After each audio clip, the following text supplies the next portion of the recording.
It is one of the biggest nights in fashion. The 2023 Met Gala took place last night in New York City, and it's an invitation-only event. It's very exclusive. It's a fundraiser for the Metropolitan Museum of Art. And this year's theme was Karl Lagerfeld, a line of beauty, honoring the late fashion designer. And it really brought out some interesting fashions. This morning, I'm joined by WKYC style contributor Hallie Abrams, the wardrobe consultant, to break it all down for us. Hallie, good morning. Good morning. Thanks for being here. It's always fun to get your take on all of the fashions, and this one didn't disappoint. No, not at all. The Met Gala usually does not. No. I mean, it is a very, very creative, red carpet. And people remember it. Let's go with best dressed first, because there were some beautiful fashions that I was even thinking I would wear that. Absolutely. I mean, I gave you guys a huge list and you cut it down. So Dua Lipa was, I thought, fabulous. Actually, she's a co-chair of the event this year.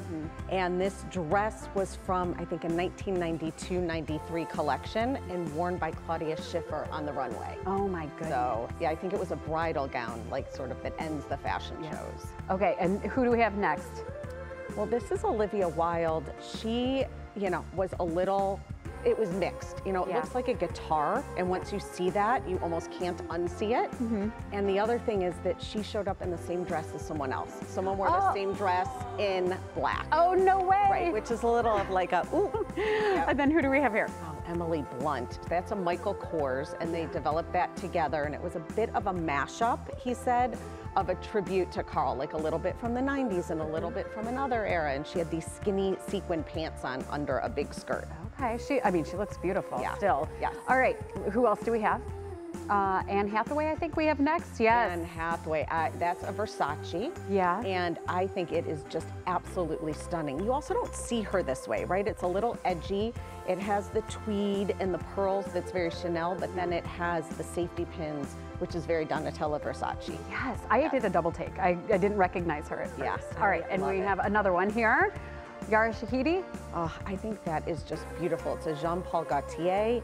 I think it was from their archives. I read that somewhere, and I mean, it is truly a work of art. It's beautiful. Yeah. And she's gorgeous. So She's beautiful. All right, so we had Olivia Wilde in the category of best dressed, but you actually had her in the worst dressed. So that was our mix up. That's okay. Yeah, and then who else? That's live TV, right, isn't it? I know, right? So you explained her guitar look showing up in the same outfit, but then we also have Doja Cat.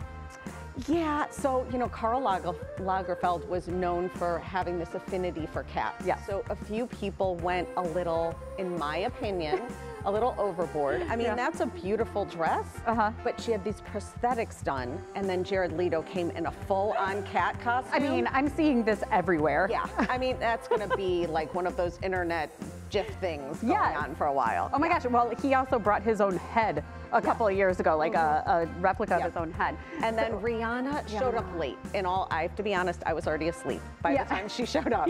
But I mean, that is really, really cool with the iconic flowers. Yeah, and she also showed off her baby bump. Yes. And do we have a picture of her actual dress that she had underneath the flowers? No, okay. But it was beautiful. It was a vision in white. It really was. Yeah, so we have Janelle Monáe here too, because she had a very typical, I feel like Met Gala comes with some interesting artwork type of dresses. There's usually one or two people. Last year it was Blake Lively. Another year it was Lady Gaga. So Janelle's wearing a Tom Brown with tweed jacket, and then she took it off to reveal this very see-through in a sequin bikini. Yeah, I'm noticing a lot of black and white too. I mean, that is his signature. A lot of big boots. And a lot of nods to Karl in the 90s. That's one theme that I really saw a lot of people talking about. Yeah. Was there anybody else who hit you as this is an amazing fashion that is going to be talked about for years? Oh my gosh, there's so many that I'm not sure I can even answer that at this moment. But there were a lot. I thought Anne Hathaway really just hit it out of the park. Really she was the one that I was, and her stylist is Erin Walsh. So she worked together with Donatella Versace to really, I think, create something spectacular. It's fun to look back. So Hallie, thank you so much. Always a fun fashion show. Holly, we're going to have to channel some of those looks maybe tomorrow with some of the big platforms. Hallie, we love you. It's so fun to talk with you on the show always.